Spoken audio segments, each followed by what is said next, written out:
Hi team, welcome back to the YouTube channel. Today we're going to be reviewing one of Grant Cardone's legendary sales calls. I think this thing's racked up at 8 million views or something ridiculous.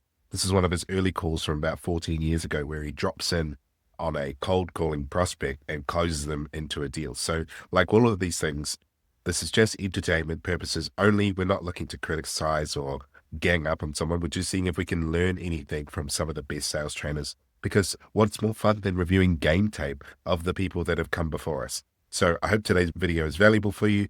Excuse the flu-like symptoms. I'm recovering from a little bit of a cold, but I thought I'd get you a video out just so we can enjoy it together. All right, without further ado, let's kick things off. This is a guy on a phone call right now. He's having trouble. Okay, I'm going to intervene. I'm going to drop in, not discuss it after. I'm going to drop in. Okay, so why don't I do this? I'll give you a call at the end of the month, and then we can see where we're at and see if things change. Let me have that call. Hey. Really? This is Carlos. Hey, Carlos. Hey, your business is Yes, sir. Grant Cardone here. How you doing? This ain't Grant Cardone. more familiar. Yes, this is.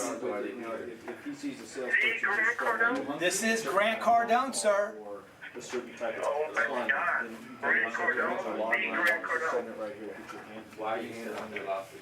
But I never thought I'd be talking to you on the phone. I always Wouldn't that be nice, eh? They have that level of celebrity. That's just the power of personal branding. And I think that creates a little bit of it's difficult for us normies to do exactly what he does here, because the celebrity frame is so strong, celebrity authority frame. A frame is, by the way, your ability to control the conversation. And some of the most common frames, a really good book if you want to learn more about framing, is Pitch Anything by Oren Clare. Really good book on framing. But basically, the only frame that can bust this authority or this celebrity frame is a moral frame. But this guy doesn't really have a moral frame, which is like a good or bad. He's called in to learn more about sales training. So if Grant jumps on the phone with his celebrity frame, basically saying you called in to learn about sales training, then he's always going to have the control of the conversation. He who holds the frame controls the conversation. talking to your people. On average, they're 5. Well, How many people are working for you there, bro? You know what? You're talking to me right now. Hey, and the reason I'm jumping on this call, Carlos, is because I heard Jared say something about he's going to call you back next month. There's literally 300 videos of Yeah, I him just just need some time to dropping. look at this thing, man. I want to finish out my month. Okay, but let me ask you something. Why did you look at it in the first place? This is interesting. So he's given a reason why he's jumping on to diffuse that kind of resistance. And then he's also mentioned the objection up front. So what was your objection? Your objection was to wait till like next month. And then he's gone back with, why did you book the call in the first place? So let's reconnect to whatever that problem that existed when you first booked the call. What was that? Well, I have an interest in training, man. I have an interest in getting my people trained. And why do you have an interest in getting your people trained? It's $1,000 if you Well, want to have obviously, the better trainer or the more revenue it is, the less expensive. Okay, so what's important to you? What problem are you trying to solve? So this is a really good example of drilling down on specific questions. So like, why did you book a call? Training people. Why did you do that? Like revenue. Okay, what problems were you trying to solve? And now he's going to elicit specific problems that the business owner has to leverage into a sale. Well, I want to get them to be able to handle all the situations that they encounter, man. I want to get my green peas better trained. I want to get my veterans excited again. You know, I mean, I'm trying to survive like anybody, man. I'm trying to expand my Good. And Carlos, excuse me, but do you feel like you're missing opportunities right now? Yes. Oh, yeah, man. I mean, we all do. Good. So you didn't call Jared. So 3 problems: get the green guys excited, get the veterans motivated, some other problem. And then also he's seeded in opportunity cost. So do you feel like you're missing calls, which is, it's stretching that gap. So we have like, why did you book the call? Then we had, what are your problems? Then we're stretching. This is pretty good so far. You didn't show interest in our product because you. Oh, the other thing I forgot to mention that I really love is that he actually writes things down. So many reps that I talk to, they don't write things down. And I think it's a really valuable skill, because as you can see, the 3 things that he wrote down were the 3 problems. I'm just going to loop back to that and say exactly what those problems were to the prospect, which is super critical for getting them to feel understood. Like if you write down exactly what they say, you say it back to them, they're like, oh, that person heard me. They really understood what I was saying. They're going to help me with that. wanted to save money.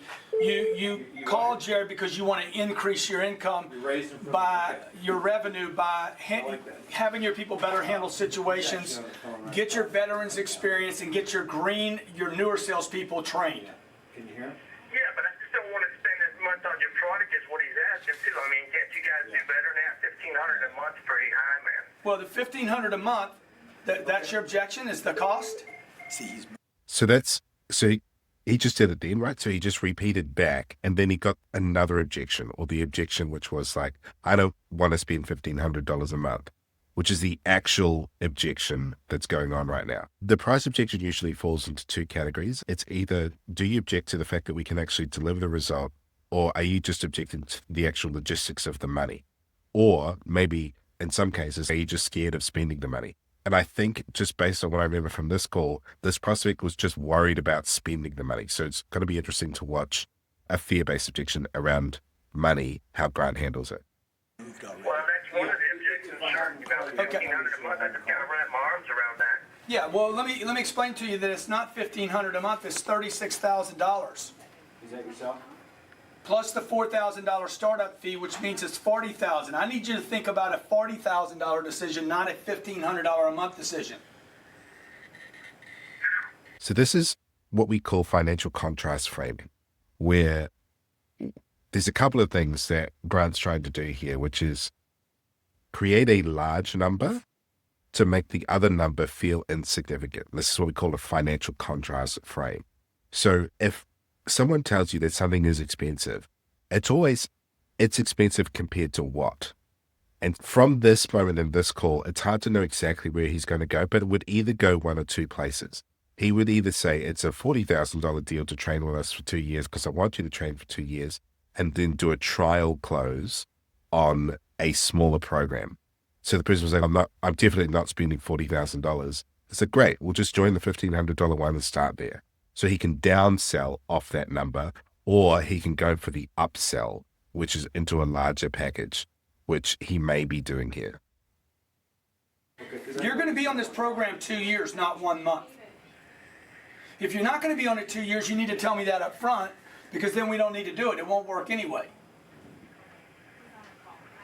Let me ask you a question, Carlos. I will. As soon as he's When's the done here, last I'll grab time your company spent $40,000? it. Thank you. There's a couple of interesting things going on here. So this is pulling away. So he's pulling it away. He's saying, let's just not do this. If you're not going to think in 2-year terms, let's not do this. This is also important because we're getting the prospect out of that transactional $1,500 a month to a 2-year transformation. So he's getting the person to get out of that value, or that price-based logistical money per month into $40,000 transformation of your team over a 2-year time frame. And this is actually really well done. We probably spend almost that a month on advertising. Have you ever had it not work? Well, you can't ever really put a finger on it, but I'm sure, it's working somehow. We want to keep spending the money. Right. So look, you're going to spend $40,000 to train your people over 2 years, to handle every opportunity that comes to you, and you spend $480,000 in the same period of time on advertising.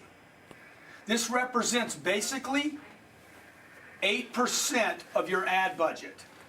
Do you want to train your people? Do you want them motivated? If so, if you're going to do this sooner or later,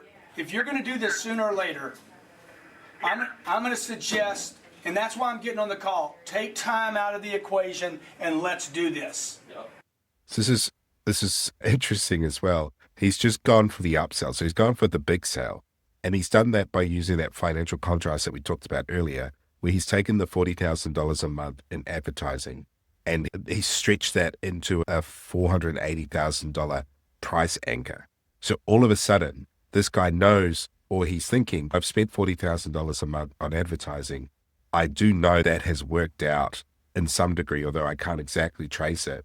Over the course of the next 2 years, it is going to be about $500,000. So what is $40,000 to get Grant to train my sales team? And so this is the close that Grant's gone for. He's just ignored the initial 1,500 and he's gone all the way for the big ticket, which is, I think it's really smart because you either get the big ticket or you can downsell And he goes, why don't we just start for a year then and go for the 1500 or whatever the price was? Yeah, I think he's done this really well. Lots to learn here. The reason I got on the call was to assure you that I'm here to support you and help you. Look, Carlos, Tell him to fax me a contract. Jesus Christ. Carlos, I appreciate your business. Thank you, buddy. Okay, and also, hey, I can't believe I got a chance to talk to you. That was dynamite, man. Hey, let me- Get on the phone. well, that's what everybody should be doing right now to make businesses work so they survive and prosper. What's your home address? I want to send you something personal for me. 935 L. It's weird that they left the home address in there.